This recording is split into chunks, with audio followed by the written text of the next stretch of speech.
কার কার পছন্দের খাওয়া এটা বলেন তো। আসসালামু আলাইকুম। আজকে আমাদের বাসায় খুব হঠাৎ করেই ফুচকা আর ভেলপুরি আনা হলো, তো ভাবলাম আপনাদের সাথে একটু শেয়ার করি।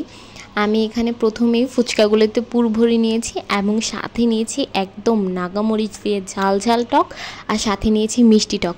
আমার কিন্তু মিষ্টি টকটাই বেশি পছন্দ। আপনাদের কোনটা কমেন্ট করে জানাতে ভুলবেন না। এখন আমি আমার প্রথম ফুচকাটা বানাবো, তো আমি প্রথমেই এখানে নিব মিষ্টি টকটা, যেটা আমার ফেভারিট, এবং সাথে নেব ঝাল টকটা এবং নেব নাগামরিচ। এটা কিন্তু খুবই টেস্টি একটা কম্বিনেশন, আপনারাও ট্রাই করবেন।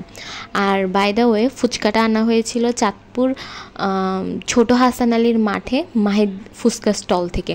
আপনারা কারা কোথা থেকে দেখছেন আমাকে অবশ্যই কমেন্ট করে জানাবেন। চাঁদপুরে কারা আছেন তারা তো অবশ্যই জানাবেন এবং বাকিরাও বলবেন।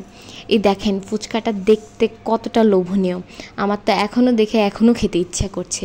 এডিট করতে বসলে আমার খিদা আরও বেড়ে যায়। যাই হোক, আপনাদের অবস্থাও আমার সাথে শেয়ার করবেন। আর আমি এখানে নিয়েছি ভেলপুরিও নিয়েছি। আপনারা অনেকেই টক দিয়ে ভেলপুরি খেয়ে থাকেন, বাট আমার কথা শুনে একবার হলেও ট্রাই করবেন সস দিয়ে।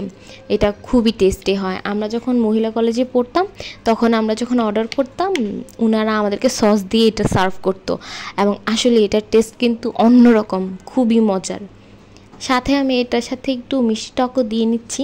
এটাতে তেমন কিছুই না, দিলাম আর কি। যাক, ভালোই লেগেছিল খেয়ে, খুবই মজা ছিল আসলেই। আমার তো এখন আবার খেতে ইচ্ছে করছে। আপনাদের কি অবস্থা অবশ্যই কমেন্টে জানাবেন। আল্লাহ হাফেজ।